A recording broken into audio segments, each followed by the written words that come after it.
What's up everyone, welcome back to a brand new video on the channel. Today, since we had the Community Shield played recently, which was won by Arsenal on penalties, Pauline Rooster missing the penalty for Liverpool, and we're seeing more Premier League clubs play their pre-season games and making some more signings, I thought it would be good today to do the table calculator, this time for the Premier League. I've already done it for the Championship. I've got the video on the eye icon up there, check it out if you haven't seen it. I'll make some really bold calls, but do remember this is the table calculator, so it's kind of in the results control and not in my control in terms of my perspective. I just look at the game and predict it, so that's what happens in this game. If you want to join my Discord server, we've got a couple of people watching this channel on a Discord server that talks about video ideas, general stuff, general championship stuff. If you want to join that, the link is in the description down below, and I'll also pin a comment showing what the link to the Discord is. So if you want to join, follow this link, but you have 24 hours to join it. If you want to join and you haven't made it in 24 hours, simply let me know or comment in the video and I'll send you a new link. And speaking of the Premier League, you guys can join my Fantasy Premier League.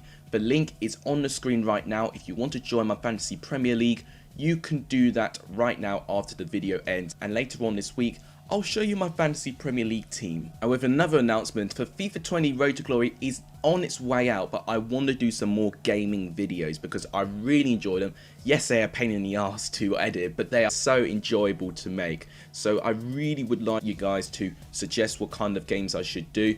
FIFA 20 I'll definitely continue doing and potentially get FIFA 20 to run along with that.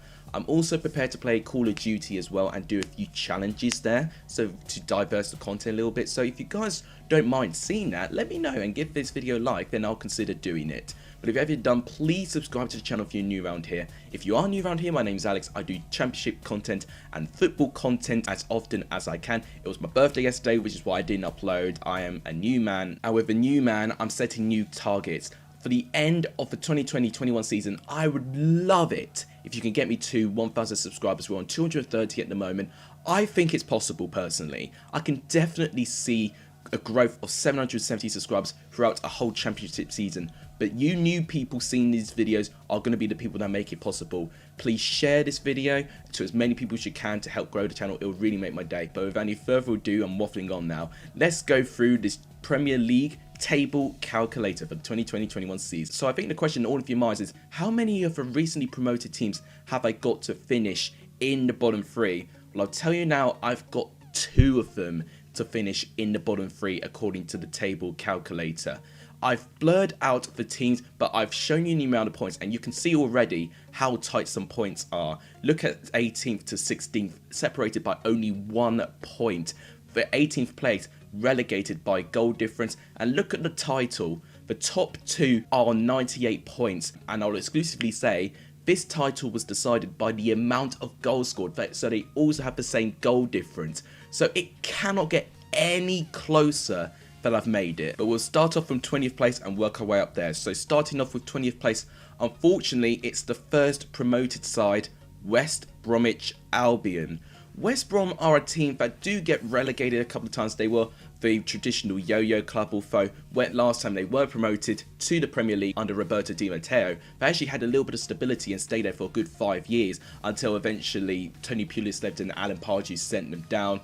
I think under Bilic, he definitely has some Premier League experience with West Ham, although in the later parts of his management career, things started to get a little bit sour. I've got him to have 31 points, which is actually the same amount of points they had when they were relegated from the Premier League, when they finished 20th place in the end. I think the best business they've done so far is getting Matheus Pereira on a permanent contract now, but they have lost Kravinovic. For what I know, I don't think they're going to renew his contract. West Brom at the moment, unfortunately, I think will be 20th. 19th place, according to my table calculator, is Aston Villa. Now, Aston Villa were lucky AF to stay up this season because they were ultimately kept up by a Hawkeye mistake. So Aston Villa, by the smallest margins, have stayed up. They've been given a second chance at the Premier League. I'm just not too convinced of Dean Smith. Of course, I love him as a manager, especially a Championship manager, but as a Premier League manager, I just don't think he could cut it personally. They've not made any key signings so far. Of course, they've been linked with Ollie Watkins. Maybe after I make this video, they may already have Ollie Watkins at the club, but they definitely need more strikers, but more defensive options as well, because defensively, they were a shambles, Aston Villa. In 18th place, it's the next newly promoted club to finish in 18th place, and it's Fulham. And it's such a shame for Fulham because they go down on goal difference. They are going to be heavily beat, especially with one of the big teams potentially scoring 4 or 5 passing, because things with Fulham, yes, they have such a high attacking philosophy under Scott Parker, but defensively they could be left so exposed, and under your counter-attack, Fulham could be left very exposed. We've seen some championship teams do it. Imagine what the top sides of the Premier League can do. So that is why they've got a minus 40 goal difference, which is actually the worst goal difference in the whole table. Fulham can definitely stay up. They definitely have the squad for it. Signing Harrison Reed permanently, I think, is a fantastic signing for Fulham. But that they've now got him permanently, I think, will definitely help the squad. Whether it'll be enough, we'll have to wait and see. I think Fulham do need to make more transfers, but here's my bottom 3. West Brom, Aston Villa and Fulham. 17th place, according to my table calculator, is Crystal Palace. Now, if I'm basing it off the form they had since the restart, I would definitely say that position is justified. They've had an awful run of form since the restart, only winning once in their last 9 games since the restart started, which was against Bournemouth, so technically now that really shouldn't count. They also had 34 points along with Fulham, but of course, because they've got a much better goal difference, they have stayed up via that. I think the purchase of Eberechi Eze is going to help Crystal Palace, but I do expect some more departures with Crystal Palace. And with Roy Hodgson as a manager, you know, Roy Hodgson's going to need a strong start. If he starts slow again and the form is continued with their very poor form since the restart, I think Crystal Palace could be looking to sack him, and if they do that, I don't know who they can replace, who can potentially save them. The next positioned club is Brighton in 16th place. I mean, in their last 3 seasons, they finished 15th, 17th, and 15th place. So definitely 16th place does sound right for a club like Brighton to finish with. Their final day win against Burnley put Brighton with the highest points tally ever in the Premier League, with 41 points under Graham Potter as well, which I was a little bit nervous to start off with, but if I'm going to be honest, he's actually really made Brighton a more exciting team to watch. And actually Brighton do have a bit of fight within them, but it only takes a really difficult start to the season where they do have a couple of tough games to start off with the season, then Brighton could be in jeopardy. I have seen Brighton recently play against Chelsea. In the first couple of minutes, they were absolutely woeful. But however, in the second half, they did look a lot better, especially with set pieces. They've got a real threat in that area when they played against Chelsea. They managed to scrape a 1-1 draw following Ampadu conceded the penalty in the 90th minute. They've lost Shane Duffy, but they've gained Ben White from Leeds. If he was as good as Leeds that he could be at Brighton, I think Brighton would be defensively solid. And the defensive area is exactly what Brighton need to work on. So if anything, Brighton could definitely push from 16th, but for me, I think they'll stay around there. I've predicted them to have 35 points, which I think is reasonable. 15th place is West Ham. I've been very, very stupid with West Ham in the past, predicting too high things of them with the signings they've made. They do remind me a little bit of Everton, really splashing out careless amounts of money on top quality players, but the squad just doesn't gel enough. And if anything, West Ham have nearly paid the price for it, for just avoiding relegation and getting David Moyes back in. I don't think there'll be much improvement. I think West Ham will stay in around that area of the table in 15th, could even finish lower. But if West Ham gets some good signings and they have a lot of time to gel with the squad, then I think West Ham can definitely improve, although they haven't looked like that they are going to improve their squad, which I think is a bit risky. 14th place is Newcastle, 1 place lower to what they finished in the 2019-2020 season. I've gone on to finish with 37 points, with 10 wins, but then 21 defeats and 7 draws, which I definitely think Newcastle can achieve. I've got to be honest, Steve Bruce as a manager is not a pretty sight to watch with Newcastle. I feel like even under Rafa, it wasn't the most positive football, but they were definitely playing some more positive stuff under Benitez.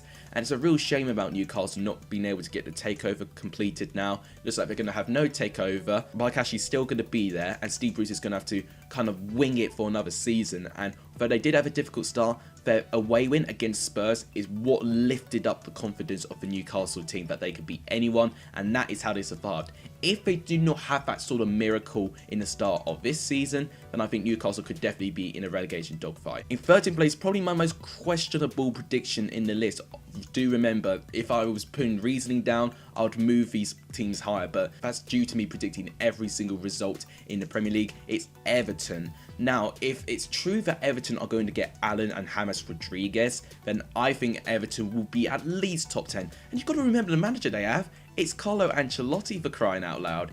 And he's now going to have a full season with Everton, and I think definitely with a pre-season to put his philosophy across, I think Everton can improve. Dominic Calvert-Lewin, I'm really happy to see him now starting as a constant striker.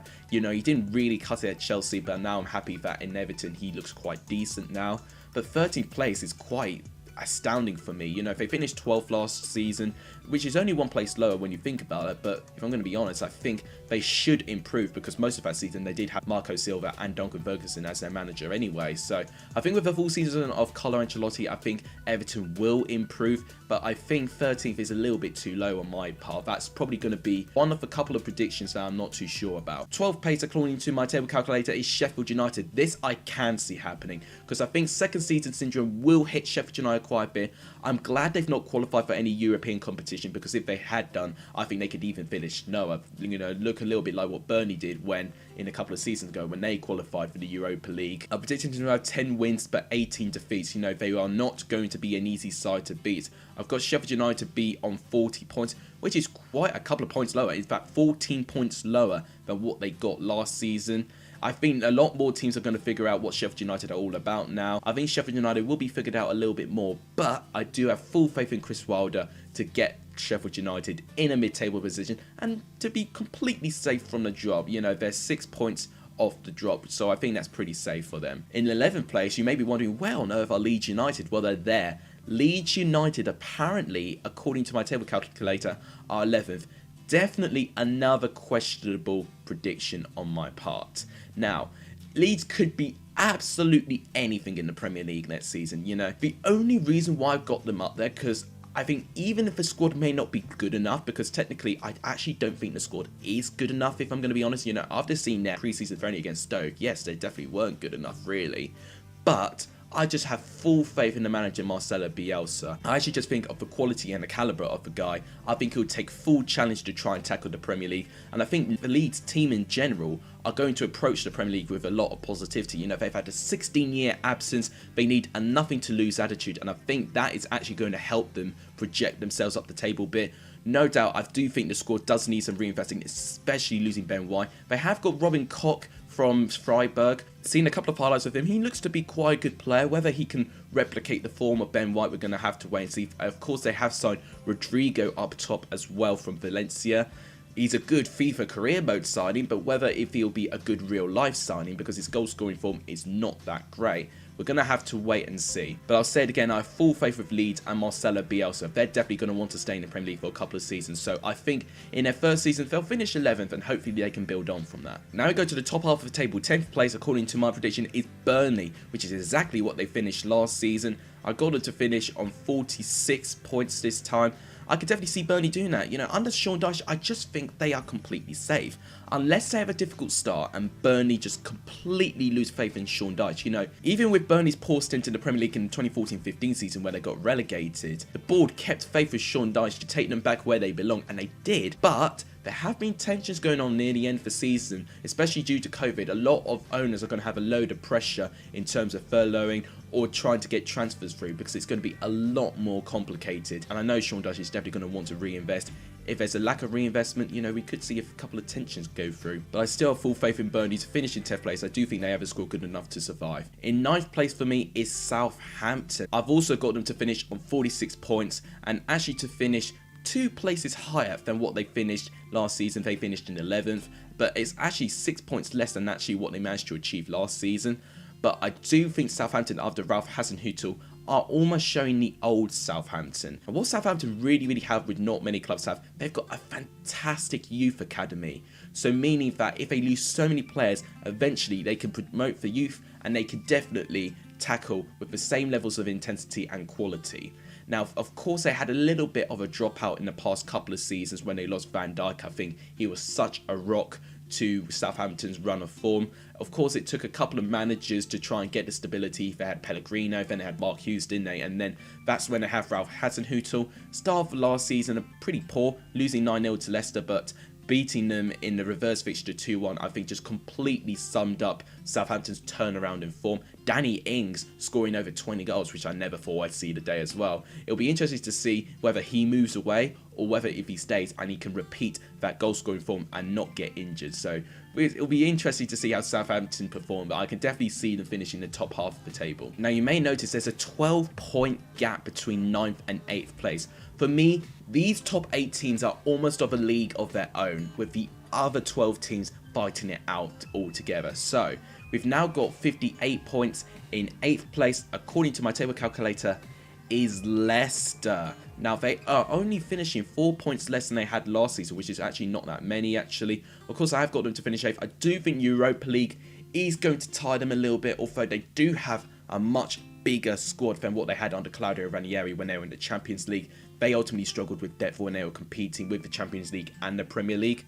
But now under Brendan Rodgers, who I just think is a better manager, but with the increased options they have all around the field, I definitely think Leicester can definitely cope with competitions with a little bit better. However, it only takes a couple of players to get injured with one of those European competitions and they'll be out for quite a lot of the season, and then Leicester's form could ultimately drop again. But they have lost Ben Chilwell to rivals Chelsea. I think that could definitely be a void that Leicester are going to have to try and fill as soon as they can. They definitely have options in that left back position, but Ben Chilwell was definitely the best in class in that position, and that could definitely affect them. In 7th place is Wolverhampton Wanderers. They finished on 65 points. Wolverhampton Wanderers, I think they cannot deny they were a little bit devastated that they didn't get European competition last season. Wolves are pretty much unlucky to not get European competition, and losing out to Sevilla in the quarterfinal was also heartbreaking for Wolverhampton Wanderers as well.